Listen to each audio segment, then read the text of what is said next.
कोकणातील प्रत्येक अपडेट जाणून घेण्यासाठी आजच माझे कोकणच्या सोशल मीडिया प्लॅटफॉर्मला लाईक, फॉलो आणि सबस्क्राईब करा. नमस्कार, मी प्रणाली भोसले. माझे कोकणच्या प्राईम टाइम बुलेटिनमध्ये आपल्या सर्वांचं मनपूर्वक स्वागत करते. बुलेटिनला सुरुवात करण्याआधी पाहूयात हेडलाईन्स. बोरघर पुलावरून पाणी, वाहतूक ठप्प, 15 ते 20 गावांचा संपर्क तुटला. मुसळधार पावसानं नद्या दुथडी भरून. भोसते घाटात महामार्गाला खोल भेगा, मुसळधार पावसानं वाढली धोक्याची शक्यता. तात्पुरती दुरुस्ती, संकट मात्र कायम. पेणमधील बेलवडे परिसरात डोंगरांना मोठे तडे. बेंदीची वाडी, मुंगोशीतील नागरिक स्थलांतरित, घरांना भेगा, दरडीचे वाढते संकट. आणि मंडणगडमध्ये पावसाचा हाहाकार, अनेक गावांचा संपर्क पूर्णपणे तुटला. बाणकोट रोडवरील मुख्य रस्ता खचला. पाहूया सविस्तर वृत्त. रत्नागिरी जिल्ह्यातील खेड तालुक्यात मुसळधार पावसाचा जोर कायम असून सह्याद्रीच्या खोऱ्यातील अतिवृष्टीमुळे नद्या दुथडी भरून वाहत आहेत. याचा फटका आता खेडमधील मुंबई गोवा महामार्गाला जोडणाऱ्या बोरघर पुलाला देखील बसलाय. पुलावरून पाणी वाहू लागल्याने गेल्या 2 तासांपासून या मार्गावरील वाहतूक पूर्णपणे बंद करण्यात आली आहे. त्यामुळे तब्बल 15 ते 20 गावांचा संपर्क तुटला असून नागरिकांची मोठी गैरसोय झाली आहे.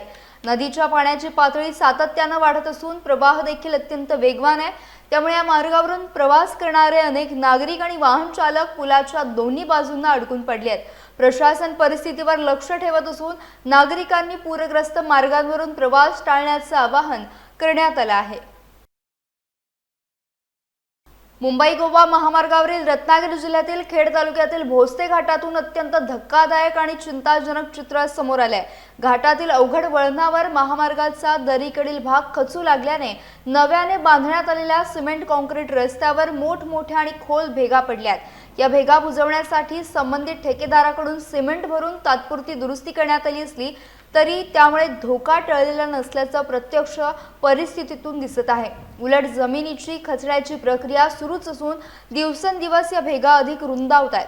दरीकडील भाग सातत्यानं खाली सरकत असल्याचे स्पष्टपणे दिसत असल्याने या ठिकाणची परिस्थिती अधिक गंभीर बनली आहे. दरम्यान रत्नागिरी जिल्ह्यात मुसळधार पावसाचा जोर कायम असल्यामुळे भोसते घाट परिसरात मोठ्या भूस्खलनाची शक्यता व्यक्त केली जात आहे. अशीच परिस्थिती कायम राहिल्यास महामार्गाचा हा भाग कोसळून वाहतूक पूर्णपणे ठप्प होण्याबरोबरच मोठी दुर्घटना घडण्याचा धोका निर्माण होऊ शकतो. त्यामुळे या मार्गावरून प्रवास करणाऱ्या वाहन चालकांमध्ये भीतीचं वातावरण निर्माण झालंय. प्रशासन आणि राष्ट्रीय महामार्ग प्राधिकरणाने तातडीने या ठिकाणी कायमस्वरूपी उपाययोजना करून संभाव्य दुर्घटना टाळावी अशी मागणी नागरिकांकडून जोर धरतीये. रत्नागिरी जिल्ह्यातील गुहागर तालुक्यातील विसापूर पांगारी येथील मुख्य रस्ता मुसळधार पावसामुळे मोठ्या प्रमाणात खचल्याने गावाकडे जाणारी वाहतूक पूर्णपणे बंद झाली आहे. 3.5 ते 4 फूट रस्ता खचल्यामुळे वाहतुकीस मोठा धोका निर्माण झाला असून ग्रामस्थांमध्ये भीतीचं वातावरण आहे. वाहतूक बंद झाल्याने स्थानिक नागरिकांसह शाळकरी विद्यार्थ्यांचे मोठे हाल होत आहेत. दळणवळण पूर्णपणे विस्कळीत झाल्याने ग्रामस्थांसमोर गंभीर अडचणी निर्माण झाल्या आहेत. दरम्यान डोंगरावरून मोठ्या प्रमाणात वाहून येणाऱ्या पाण्यामुळे उर्वरित रस्ता देखील वाहून जाण्याची भीती व्यक्त केली जाते. त्यामुळे संबंधित यंत्रणांनी तातडीने रस्त्याची पाहणी करून आवश्यक उपाययोजना कराव्यात अशी मागणी स्थानिक ग्रामस्थांकडून करण्यात येत आहे. राजापूर तालुक्यातील अंगले गावातील वरची राऊतवाडी येथे संरक्षक भिंती अभावी गंभीर परिस्थिती निर्माण झाली आहे. मुसळधार पावसामुळे ओढ्यालगतचा संरक्षक कठडा कोसळल्यानं सीताराम राऊत यांच्या घरासह परिसरातील घरे आणि शेती धोक्यात आली आहे. गेल्या अनेक वर्षांपासून या ठिकाणी कायमस्वरूपी संरक्षक भिंत उभारण्याची मागणी होत होती. सामाजिक कार्यकर्ते विलास राऊत यांनी मुख्यमंत्री, उपमुख्यमंत्री, पालकमंत्री, तत्कालीन मदत आणि पुनर्वसन मंत्री तसेच संबंधित शासकीय विभागांकडे वारंवार निवेदन देत 5 ते 6 वर्ष सातत्यानं पाठपुरावा केला. मात्र निधी अभावी प्रस्ताव प्रलंबित राहिल्याचे सांगण्यात आले. आता घराचा पाया धोक्यात आला असून शेतीचं मोठं नुकसान झालंय. प्रशासनाने तातडीने पंचनामा करून आर्थिक मदत द्यावी, नुकसान भरपाई जाहीर करावी आणि कायमस्वरूपी संरक्षक भिंतीचं काम युद्ध पातळीवर सुरू करावं अशी मागणी विलास राऊत यांनी केली आहे. रत्नागिरी शहरालगतच्या आंबेशेत रोड परिसरात वेगवान वाऱ्यामुळे मोठी दुर्घटना घडली. संपदा डोंगरे यांच्या घरावर अचानक वडाचे झाड कोसळल्याने घराचे मोठ्या प्रमाणात नुकसान झाले. झाड घराच्या शेजारी उभ्या असलेल्या चारचाकी वाहनावर देखील कोसळल्याने वाहन पूर्णपणे झाडाखाली दबले गेले। घटनेची माहिती मिळताच ग्रामस्थ आणि प्रशासकीय यंत्रणा तातडीने घटनास्थळी दाखल झाली। नुकसानग्रस्त परिसराची पाहणी करून पुढील कार्यवाही सुरू करण्यात आली आहे। सुदैवाने या घटनेत कोणतीही जीवितहानी झाली नसल्याने मोठा अनर्थ टळला। मात्र वेगवान वारे आणि पावसाच्या पार्श्वभूमीवर नागरिकांनी सतर्क राहण्याचे आवाहन करण्यात येत आहे। रत्नागिरी जिल्ह्यातील मंडणगड तालुक्यात मुसळधार पावसाने हाहाकार माजवला असून अनेक गावांचा संपर्क तुटलाय। तालुक्यातील लहान मोठ्या नदी नाल्यांना पूर आल्याने सर्वत्र पूरस्थिती निर्माण झाली आहे। महापरळ येथील महादेव नाल्याला पूर आल्यामुळे पन्हाळी, कुंभारली आणि लोकरवण या गावांचा संपर्क खंडित झालाय। दरम्यान बाणकोट रोडवरील परिवार पार्क जवळ मुख्य रस्ता खचल्याने काही काळ वाहतूक देखील बंद ठेवावी लागली। अनेक ठिकाणी शाळकरी विद्यार्थी आणि नागरिक अडकून पडले असून पावसाचा जोर कमी होण्याची प्रतीक्षा करतात। अद्याप तालुक्यात मुसळधार पाऊस सुरूच असून प्रशासन परिस्थितीवर लक्ष ठेवून आहे। नागरिकांनी आवश्यक खबरदारी घेण्याचे आवाहन करण्यात आले आहे। रायगड आणि रत्नागिरी जिल्ह्यांना जोडणाऱ्या महत्त्वाच्या महापरळ आंबेत पुलावरील वाहतूक खबरदारीचा उपाय म्हणून प्रशासनाच्या आदेशानुसार पूर्णपणे बंद करण्यात आली आहे। पुलाचे स्ट्रक्चरल ऑडिट झाल्यानंतरच वाहतूक सुरू करण्याबाबत पुढील निर्णय घेतला जाणार आहे। या निर्णयामुळे दोन्ही जिल्ह्यातील प्रवासी, विद्यार्थी आणि रुग्णांची मोठी गैरसोय झाली आहे। सध्या मार्गासाठी कोणतीही पर्यायी व्यवस्था उपलब्ध नसल्याने नागरिकांना महामार्गे वळसा घेऊन प्रवास करावा लागतोय। त्यामुळे प्रवासाचा वेळ वाढण्याबरोबरच अतिरिक्त प्रवासी भाड्याचा आर्थिक भार देखील नागरिकांवर पडत आहे। दरम्यान या मार्गावरील सर्व एसटी सेवा बंद करण्यात आल्या असून मुंबईकडे जाणारी वाहतूक देखील पूर्णपणे ठप्प झाली आहे। प्रशासनाच्या पुढील निर्णयाकडे आता सर्वांचं लक्ष लागलं आहे।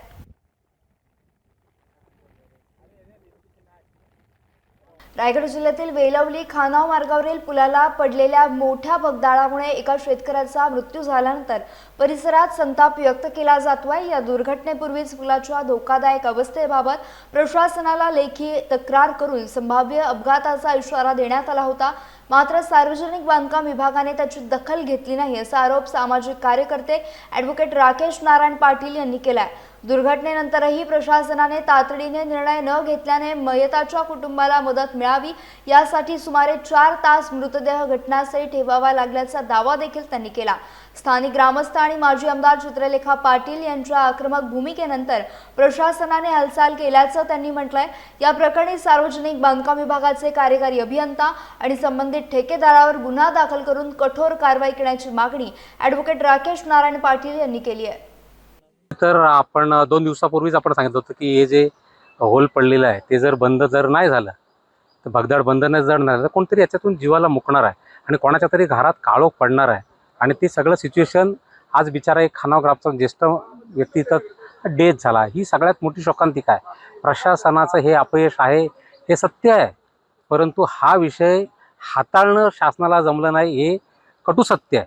राजकीय नेते आले, गोंधळी साहेब आले, सन्माननीय चित्रलेखा पाटील मॅडम आल्या, त्यांनी आक्रमक भूमिका मांडली, तरीसुद्धा शासन नुकसान भरपाई किंवा त्यांना जे कॉम्पन्सेशन म्हणतात ते द्यायला सरकार म्हणजे बाजारभाव लावल्यासारखं झालं होतं। ही सगळ्यात मोठी शोकांतिका आहे। आणि सगळ्यात महत्त्वाचं, एखाद्याचा घरचा करता माणूस जर गेला असेल, तुम्ही करोडोंची बिलं काढता आणि इथे हे काय करत्या माणसाला एक डेथ झाला तुमच्या चुकीमुळं, त्या माणसाला तुम्ही नुकसान भरपाई देताना अरे मार्केट रेट ठरवताय, ही सगळ्यात मोठी शोकांतिका आहे। सन्माननीय चिवताई पाटील, चित्रलेखा पाटील मॅडमनी आक्रमक भूमिका घेतली। तुम्हाला जर नसेल जमत तर आम्ही आमच्या पद्धतीने करतो, आणि त्या आक्रमक भूमिकेमुळंच आज त्या माणसाला इथं न्याय मिळाला हे सत्य आहे। माझी तर सगळ्यांना विनंती आहे की अरे गावचं राजकारण तुम्ही सोडून द्या, पण आज इथं माणूस डेथ झाला आहे आणि डेथ झालेली बॉडी आज 4-4.5 तास तुम्ही त्याला नुकसान भरपाईसाठी बॉडी रोडवर ठेवावी लागते, हे इथलं अपयश आहे, इथल्या नेत्यांचं अपयश आहे। आणि अलिबाग रोहा रस्ता मी सन्माननीय आमदार साहेबांना, महेंद्र दळवींना विनंती करतो की ह्या रस्त्याचा विषय साधा पावसाळी अधिवेशनात घ्या। सगळ्यात महत्त्वाचा विषय आहे की जे यंत्रणा आहे, पोलीस यंत्रणा आहे, त्यांना तर सकाळ संध्याकाळ 3 वेळा ह्याच रस्त्यावर यावं जावं लागतंय। प्रवाशांपेक्षा पोलिसांचंही संरक्षण होईल, कारण जे रात्रीला जे पेट्रोलिंगला येतात त्यांना बिचारांना काय रस्ता माहीत होणार आहे, आणि एका पोलीस स्टेशनचं दुसरं पोलीस स्टेशन दुसऱ्याच्या एरियात पोलीस स्टेशन पेट्रोलिंगला येतं, त्यावेळी मग काय हे जे नुकसान होणार आहे ह्याला जबाबदार कोण आहे? आमदारांना विनंती करतो की येत्या पावसाळी अधिवेशनात हा अलिबाग रोहा रस्त्याचा विषय हा घ्या। मला 2-4 लोकांनी सांगितलं अरे त्या अलिबाग रोहा रस्त्याचा ज्यांनी ठेका घेतलाय तो म्हणे भाजपचा मोठा असते त्याच्यामुळे कोण त्याचं वाकडं करणार नाही. लक्षात ठेवा, रावणाची लंका सुद्धा जळालेली आहे. त्याच्यामुळं ही जनता आहे, जनता काही करू शकते, पण अलिबाग रोहा रस्त्याचा जो विषय आहे हा अधिवेशनात निघून ह्या रस्त्याच्या लोकांना न्याय मिळणं गरजेचं आहे. जर ह्या विषयात जर सरकारने न्याय दिला नाही तर आम्ही रस्त्यावर उतरू, हे जगाचं सत्य आहे. रायगड जिल्ह्यातील पेण तालुक्यातील बेलवडे ग्रुप ग्रामपंचायत हद्दीत मुसळधार पावसामुळे गंभीर परिस्थिती निर्माण झाली आहे. बेंदीची वाडी आणि मुंगोशी परिसरातील डोंगरांना मोठे तडे गेले असून अनेक घरांना भेगा पडल्यात. दरडी कोसळण्याचा धोका वाढल्याने बेंदीची वाडीतील 28 घरांमधील सुमारे 80 ते 85 नागरिकांना सुरक्षित स्थळी हलवण्यात आले. रायगड जिल्हा परिषद वडा चांदाड ते शोळे रस्त्यालाही तडे गेले असून डोंगरा भागातून दगड सरकत आहेत. परिस्थितीचे गांभीर्य लक्षात घेऊन सरपंच हरेश पाटील आणि भाजप युवा मोर्चाचे पदाधिकारी प्रवीण पाटील यांनी ग्रामस्थांचे स्थलांतर करून त्यांच्यासाठी आवश्यक सोयी उपलब्ध करून दिल्या. मात्र अद्याप एकही शासकीय अधिकारी घटनास्थळी न पोहोचल्याने ग्रामस्थांनी तीव्र नाराजी व्यक्त केली आहे. बाधित कुटुंबांना तातडीने मदत आणि संरक्षण द्यावे अशी मागणी आता करण्यात आली आहे. बेंदीच्या वाडीचे ग्रामस्थ आम्ही आहोत. डोंगर खचण्याची पूर्ण शक्यता आहे. 3 दिवस आम्ही बसून काढलेत. लहान लहान पोरं आहेत. आम्हाला खूप भीती वाटते. प्रशासनाला कधी जाग येणार? बेंदीच्या वाडीचे आम्ही सर्व ग्रामस्थ आहोत. तर या वाडीमध्ये अशी परिस्थिती आली की पूर्ण डोंगर कोसळण्याची शक्यता दाट आहे. तर इथे प्रशासनाचा कोणी एकही व्यक्ती आलेला नाही. सगळ्या घरांना तडे गेलेत. घरं पण कोसळण्याची शक्यता आहे. तर इथे पर्यायी म्हणून सरपंच आले. त्यांनी आम्हाला दुसऱ्या ठिकाणी सुरक्षित ठिकाणी घेतलंय. थोडी आमची सोय वगैरे केली तिथे. तर प्रशासनाचा एकही प्रतिनिधी आलेला नाही. सर्व लोक मेल्यावर घरं गडप झाल्यावर काय येतील का? तर हा आम्ही प्रशासनाला प्रश्न विचारतोय की आम्हाला कधी भेटायला येते, कधी आमचे पुढचं काय सोय वगैरे करणार आहेत. तर कृपया त्यांनी इथे आम्हाला बघायला किंवा काही सोयी निमित्त भेट तरी द्यायला यावी हवी. आमच्या ग्रामपंचायत हद्दीमधील बेंदीची वाडी ही आदिवासी समाजाची वस्ती असून 28 कुटुंबे इथे राहतात. 3 दिवसापूर्वी मुसळधार पावसामध्ये डोंगराला ही वस्ती असल्यामुळे संपूर्णपणे डोंगराला भेगा गेल्यामुळे व घरांना तडे गेल्यामुळे मी इथे येऊन यांना तात्पुरती सोय म्हणून एक आमचा समाज मंदिर आहे तिथे त्यांना सोय केलेली आहे. तरी शासनाचा प्रतिनिधी अजून इथं कोणी आलेला नाही. आम्ही शासनाला कळवलेलं आहे, तहसील ऑफिसला जाऊन सांगितलेलं आहे का इथं येऊन भेट द्या, तरी अजून कोणी आलेलं नाही. माझी विनंती शासनाला एकच आहे की इर्शालवाडी सारखं प्रकरण झाल्यानंतर तुम्ही याल का इथे, तरी लवकरात लवकर या वाडीची काहीतरी पाहणी करून सर्वे करून त्यांची इतर ठिकाणी सोय करावी ही माझी शासनाला विनंती आहे. आपण आता बेलवडे ग्रामपंचायती हद्दीमधील बेंदीच्या वाडी या गावामध्ये आहोत. या गावामध्ये वाडीवरती पाठीमागं बघितलेलं डोंगर आहे. डोंगरावरती पूर्ण वाडी बसलेली आहे. 3 दिवसापूर्वी जो अतिमुसळधार पाऊस झाला, जी अतिवृष्टी झाली, त्याच्यामध्ये पूर्ण डोंगराला भेगा गेलेल्या आहेत. लोक मरण्याची शक्यता आहे. कुठल्याही प्रशासनापैकी कुठलाही प्रतिनिधी आजपर्यंत आला नाही. सरपंच साहेब आम्ही ग्रामस्थांनी मिळून त्यांना दुसरीकडे स्थलांतरित केलेलं आहे, त्यांची व्यवस्था केलेली आहे. मात्र प्रशासन इथंशी जीव गेल्यानंतर येणार आहे का, हा आमचा प्रश्न आहे. प्रशासनाचं काम काय आहे की जिथेशी कुठेशी अडचणी असतील आम्हाला हेल्पलाईन नंबर दिलेला आहे. तहसीलदार साहेबांना आम्ही फोन करतोय, तहसीलदार साहेब आमचे फोन कट करतायत. मग आमचा प्रशासनाचा किंवा सरकारचा प्रतिनिधी ते आम्हाला मारण्यासाठी वाऱ्यावर सोडलेला आहे का? ठीक आहे, सगळीकडे वादाल वारा आहे, पण आम्ही सुद्धा माणसं आहोत. आमच्याकडे सुद्धा बघितलं गेलं पाहिजे, ही आमची इथेशी मागणी आहे. इथल्या लोकांना कुठं स्थलांतरित करायचं, पुढचे त्यांचं नियोजन काय करायचं, हे सर्व ही अधिकारी प्रशासनाचे आहेत. मला प्रशासन अजूनपर्यंत झोपलेलं आहे का, हा आमचा प्रश्न आहे. रायगड जिल्ह्यातील महाड तालुक्यात सुरू असलेल्या पूरस्थितीमुळे वन्यजीवांना देखील मोठा फटका बसतोय. याचं पुन्हा एकदा उदाहरण समोर आलंय. महाड शहरातील तहसील कार्यालयाच्या आवारात पुराच्या पाण्यातून आलेला भला मोठा अजगर आढळून आला. अजगर दिसताच परिसरात काही काळ घबराट निर्माण झाली याची माहिती तात्काळ सर्पमित्रांना देण्यात आली. घटनास्थळी दाखल झालेल्या सर्पमित्रांनी अत्यंत काळजीपूर्वक आणि सुरक्षित पद्धतीने अजगराला पकडलं. त्यानंतर त्या अजगराला त्याच्या नैसर्गिक अधिवासात सुरक्षितरित्या सोडण्यात आलाय. मागील 4 दिवसांपासून सुरू असलेल्या पूरस्थितीमुळे अनेक मुख्य प्राण्यांप्रमाणेच वन्यजीवांना सुरक्षित ठिकाणांचा शोध घ्यावा लागत असल्याचं या घटनेतून दिसून आलंय. एक 12 ते 15 फुटापर्यंत वाढतो. त्याला ओळखायचं कसं, त्याच्या पाठीवर असे ठिपके असतात आणि हा थोडाफार ते एक घोणस म्हणून एक साप आहे, त्या सापासारखा दिसतो. आता आम्हाला पूर्ण माहिती आहे म्हणून व्यवस्थित त्याला आम्ही न दुखापत करता हेडकॅच केलंय. पण शक्यतो जर असं कुठे आला तर आम्हाला फोन करत जा. आणि आम्ही त्याला येऊन पकडून घेतो. हा पूर्ण बिनविषारी साप आहे, पण हा जरी बिनविषारी असला तरी सुद्धा हा कन्स्ट्रक्ट आहे, म्हणजे की हा एखाद्या प्राण्याला असा गुदमरवून पिळ घालून मारून तो खातो. मुंबई गोवा महामार्गावर मुसळधार पावसाचा फटका वाहन चालकांना देखील बसतोय. रायगड जिल्ह्यातील केब्रुली हद्दीत महामार्गावर मोठ्या प्रमाणात पावसाचे पाणी साचल्याने कोकणाकडे जाणारा पिकअप टेम्पो पाण्यात पलटी झाला. साचलेल्या पाण्याचा अचूक अंदाज न आल्यामुळे हा अपघात घडल्याची माहिती मिळते. घटनेची माहिती मिळताच केब्रुली हद्दीतील महामार्ग पोलीस मदत केंद्राचे अधिकारी, पोलीस पथक आणि वाहूर येथील ग्रामस्थ तातडीने घटनास्थळी दाखल झाले. सर्वांच्या संयुक्त प्रयत्नातून टेम्पो चालकाची सुखरूप सुटका करण्यात आली. या अपघातात कोणतीही जीवितहानी झाली नसल्याने मोठा अनर्थ टळला. मुसळधार पावसाच्या पार्श्वभूमीवर वाहन चालकांनी महामार्गावर साचलेल्या पाण्यातून प्रवास करताना विशेष खबरदारी घेण्याची आवश्यकता व्यक्त केली जाते. रत्नागिरी जिल्ह्यातील लोटे MIDC मधून एक धक्कादायक आणि चिंतादायक घटना समोर आली आहे. औद्योगिक वसाहतीतील एका चेंबरमधून मोठ्या प्रमाणात रासायनिक द्रवाची गळती झाल्याचा गंभीर आरोप ग्रामस्थांनी केला आहे. हे रसायन नैसर्गिक ओढ्यातून थेट शेतजमिनीत आणि पुढे नदीच्या दिशेने वाहून गेल्याचा दावा करण्यात आला आहे. या घटनेनंतर संतप्त ग्रामस्थांनी घटनास्थळी धाव घेत महाराष्ट्र प्रदूषण नियंत्रण मंडळ आणि MIDCच्या अधिकाऱ्यांना जाब विचारला. संबंधितांविरोधात पोलीस ठाण्यात लेखी तक्रार देखील दाखल करण्यात आली आहे. दरम्यान MIDC प्रशासनाने प्राथमिक कारवाई म्हणून 6 कारखान्यांना उत्पादन बंदीच्या नोटिसा बजावल्याची माहिती समोर आली आहे. मात्र या नोटिसांची प्रत्यक्षात अंमलबजावणी होणार का आणि प्रदूषणासाठी जबाबदार असणाऱ्यांवर कठोर कारवाई होणार का याकडे आता ग्रामस्थांचं संपूर्ण परिसराचं लक्ष लागलंय. या प्रकरणावरील प्रत्येक घडामोडीवर सर्वांचं लक्ष केंद्रित झालं आहे. आज हा प्रकार घडला आहे. आज 3 दिवस कंपन्यांचा पाऊस पडतोय, त्या निमित्ताने ते कंपन्या पाणी सोडत आहेत आमच्या पिण्याच्या पाण्यामध्ये. तो केमिकलयुक्त पाणी आहे. दोन्ही गावातले ग्रामस्थ येऊन आंदोलनं करतायत, कंप्लेंट पोलीस स्टेशनला करतात. पोलीस स्टेशनला पण दखल घेता येत नाहीत, म्हणजे FIR त्यांच्यावर फाडत नाहीत. MIDCचे अधिकारी इथे येत नाहीत. MIDCच्या अधिकाऱ्यांना जर फोन लावला तर ते फोन उचलत नाहीत. वरून लोक त्राय करतात पाण्यासाठी. एवढं प्रसंग लोट्यावरती आणि सोनगाव गाव हे चारही पंचकृषीमध्ये एवढं प्रसंग आलेला होता 15 दिवसापूर्वी. MIDCने आम्हाला पाण्याचं टँकर पण दिले नाहीत. ही जबाबदारी MIDCची आहे. आमचं पाणी खराब कुणी केलं? MIDCने केलं आहे. उद्योग कुणी आणले? MIDCने आणले. आणि आणले कुठले? केमिकल उद्योग आणले.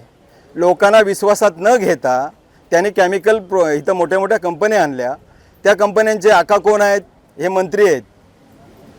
आता स्थानिक आमदार भास्करराव जाधव हे आमचे इथले स्थानिक आमदार आहेत. त्यांनी एक दिवस पण ह्या लोट्या परिसरामध्ये, ह्या सोनगावमध्ये जो प्रॉब्लेम होतोय पब्लिक जनतेला, त्यांनी एक दिवस पण व्हिजिट दिली नाही.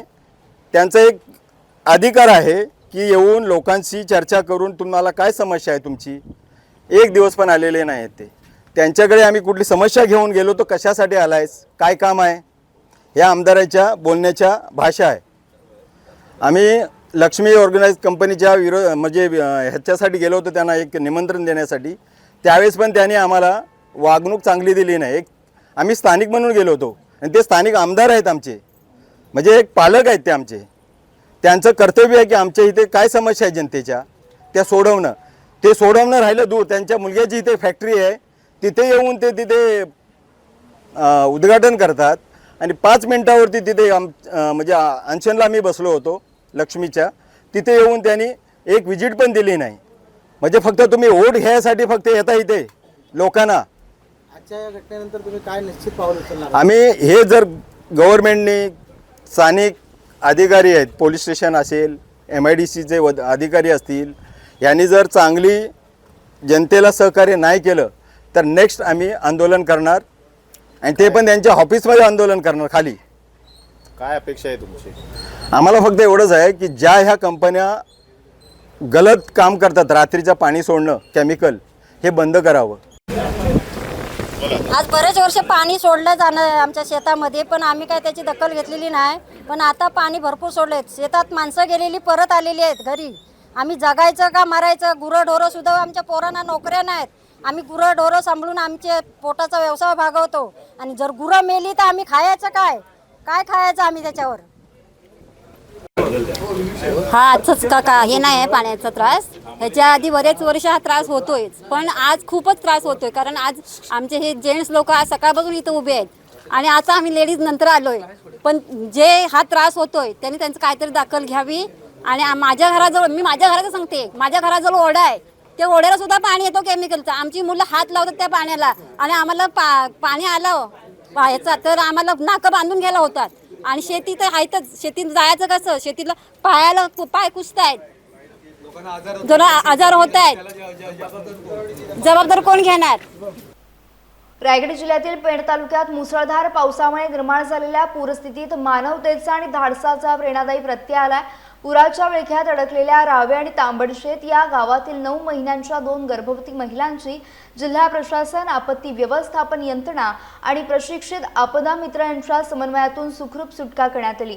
रावे गावातील पायल पाटील यांना तातडीने रुग्णालयात दाखल करण्याची गरज असल्याची माहिती मिळताच जिल्हाधिकारी किशन जावळे यांच्या मार्गदर्शनाखाली बचाव पथक घटनास्थळी रवाना झाले. पुराच्या वेगवान पाण्यातून रबर बोटीच्या सहाय्यानं आपदा मित्र अभिकेत म्हात्रे आणि राजेश म्हात्रे यांनी पायल पाटील यांच्यासह अन्य 4 जणांची सुरक्षित सुटका केली. त्यानंतर तांबडशेत गावातून आणखी एका 9 महिन्यांच्या गर्भवती महिला पुरात अडकल्याची माहिती मिळताच या दोघांनी पुन्हा जीवाची पर्वा न करता बचाव मोहीम राबवली आणि दुसऱ्या गर्भवतीला देखील सुरक्षित बाहेर काढून रुग्णालयात दाखल केलंय. प्रशासनाची तत्परता, आपत्ती व्यवस्थापन यंत्रणेचा प्रभावी समन्वय आणि आपदा मित्रांच्या धाडसामुळे 2 माता आणि त्यांच्या गर्भातील बालकांचे प्राण सुरक्षित राहिले असून या साहसी कार्याचं सर्व स्तरातून कौतुक होत आहे. सिंधुदुर्ग जिल्ह्यात महावितरणच्या वीज पुरवठा व्यवस्थेविरोधात नागरिकांचा संताप उफाळून आलाय. गावागावात 2 ते 3 दिवस वीज पुरवठा खंडित राहत असल्याने जनजीवन विस्कळीत झालं असून शेतकरी, विद्यार्थी, व्यापारी आणि सर्वसामान्य नागरिकांना मोठ्या अडचणींचा सामना करावा लागतोय. सावंतवाडी तालुक्यातील ओटवणे परिसरातील ग्रामस्थांनी महावितरण कार्यालयात धडक देत उपअभियंत्या यांना घेराव घालून कायमस्वरूपी उपाययोजनांची मागणी केली. वारंवारच्या वीज खंडितीमुळे पाणी पुरवठा विस्कळीत झाला असून शेतीची कामं देखील ठप्प झाल्याचा आरोप ग्रामस्थांनी केलाय. याच पार्श्वभूमीवर ठाकरे सेनेचे प्रवक्ते जयेंद्र परुळेकर यांनी महावितरण तसेच सावंतवाडीचे आमदार दीपक केसरकर यांच्यावर टीका करत नागरिकांना अखंड वीज पुरवठा देण्याचा प्रशासन आणि लोकप्रतिनिधी अपयशी ठरल्याचा आरोप केलाय. महावितरणने वीज पुरवठा सुरळीत करण्याचे आश्वासन दिले असले तरी नागरिकांमधील नाराजी कायम असल्याचे चित्र आहे. महावितरण जे कार्यालय आहे तिथे अनेक गावातील म्हणजे कोलगाव, ओटवणे अनेक गावातील संतप्त ग्रामस्थ येऊन त्यांनी महावितरणच्या अधिकाऱ्यांना धारेवर धरलं. अनेक दिवस या सगळ्या गावांमध्ये खंडित वीज पुरवठा आहे. खंडित म्हणजे कित्येक तास नव्हे, काही वेळेला काही दिवस वीज पुरवठाच नाही. प्रश्न असा उपस्थित होतो की हे 2026 साल आहे की 1966?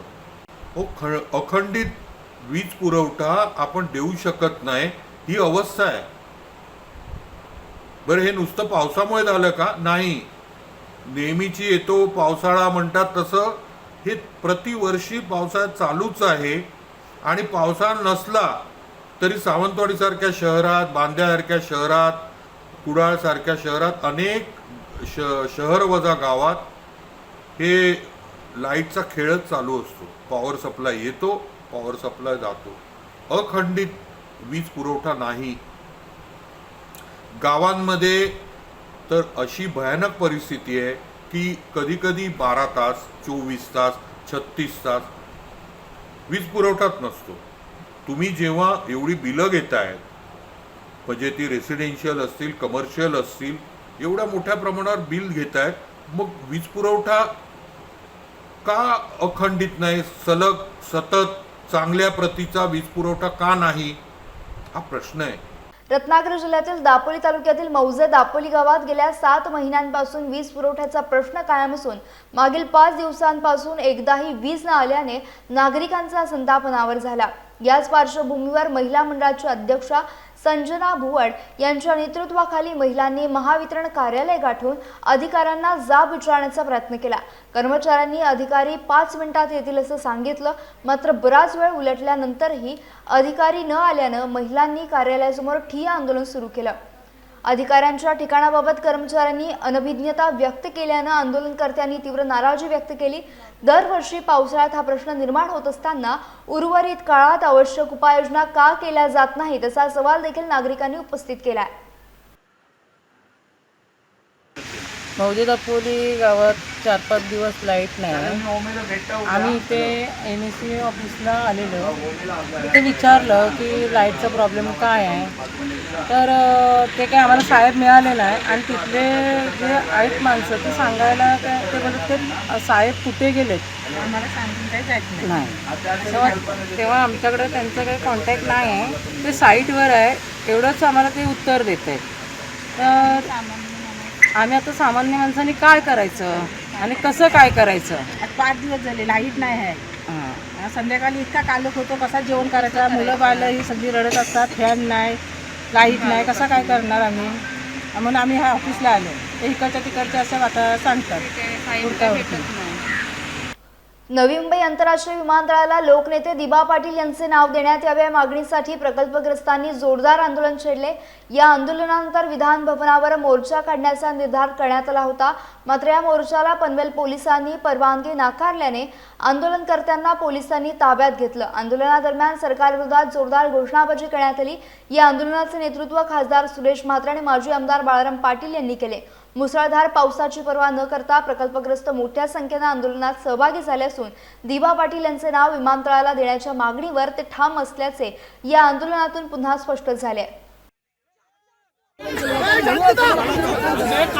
आयुष्यात केलेले आहेत, पोलीस प्रत्येक आंदोलनाला परवानगी देतातच असं नाही, पण या आंदोलनामध्ये पोलिसांचं वर्तन हे अतिशय निषेधार्ह आहे। पोलिसांची भूमिका ही दडपशाहीची आहे आणि रायगडच्या पनवेल उर्णाच्या भूमीला ही भूमिका मान्य नाही आहे। सरकार आमच्या गलती है, आमचा निर्धार आम्ही आंदोलन करायचा प्रयत्न करणार, पोलिसांनी अडवलं तर त्याने आम्हाला अटक करावं, पुढची कारवाई करावी, पण आम्ही आंदोलनाच्या भूमिकेवर थांबू। ठीक आहे। आषाढी एकादशीच्या पार्श्वभूमीवर श्रीवर्धन तालुक्यातील भरडखोल गावातून वारकऱ्यांची पारंपरिक पायी दिंडी आज पंढरपूरकडे भक्तिमय वातावरणात मार्गस्थ झाली। ऊन वारा आणि पावसाची पर्वा न करता 300हून अधिक वारकरी अनवाणी पायी विठुरायाच्या दर्शनासाठी रवाना झालेत। या दिंडीत महिलांचा देखील उत्स्फूर्त सहभाग असून मार्गावर ठिकठिकाणी दिंडीचे जल्लोषात स्वागत करण्यात येत आहे। वारकरी संप्रदाय तसेच कोळी समाजाचे प्रेरणास्थान रामचंद्र वाघे यांच्या नेतृत्वाखाली गेली 40 वर्ष अखंड सुरू असलेली ही परंपरा यंदाही कायम राखण्यात आली आहे। पंढरपूरच्या आषाढी एकादशी सोहळ्यासाठी 18 दिवसांचा अनवाणी प्रवास भक्तिभावानं पूर्ण केला जाणार असून विठ्ठल नामाच्या गजरात वारी ही वारकऱ्यांच्या आयुष्यातील आनंद पर्वणी असल्याची भावना सहभागी वारकऱ्यांनी व्यक्त केली। रायगड जिल्ह्यातील म्हसळा तालुक्यातील मेंदडी येथे महाराष्ट्र भूषण डॉक्टर श्री नानासाहेब धर्माधिकारी यांच्या स्मृती दिनानिमित्त वृक्षारोपणाचा महाजागर उत्साहात पार पडला। डॉक्टर श्री अप्पासाहेब धर्माधिकारी आणि सचिनदादा धर्माधिकारी यांच्या मार्गदर्शनाखाली आयोजित या उपक्रमात डॉक्टर श्री नानासाहेब धर्माधिकारी प्रतिष्ठानच्या सदस्यांनी सकाळी 9 वाजल्यापासून विविध फळझाडे आणि पर्यावरणपूरक वृक्षांची लागवड केली। जांभूळ, गुलमोहर, कडुलिंब, करंद, काजू, आंबा, पिंपळ आणि नीव यांसह विविध प्रकारची झाडे लावून त्यांच्या संगोपनाची जबाबदारी देखील स्वीकारण्यात आली। या कार्यक्रमात पंचायत समिती सभापती बबन मनवे, जिल्हा परिषद सदस्य अनिल बसवत, उपसभापती लहुजी म्हात्रे तसेच प्रतिष्ठानचे सदस्य सहभागी झाले। यावेळी नानासाहेब धर्माधिकारी यांचे समाज प्रबोधनाचे कार्य देशाबाहेरही सुरू असून ही भारतासाठी अभिमानाची बाब असल्याचं मत बबन मनवे यांनी व्यक्त केलंय। यासह बुलेटिनमध्ये वेळ झाली, इथेच थांबण्याची भेटूयात नवीन बुलेटिनसह। तोपर्यंत तुम्ही कुठेही जाऊ नका, पाहत राहा फक्त माझे कोकण।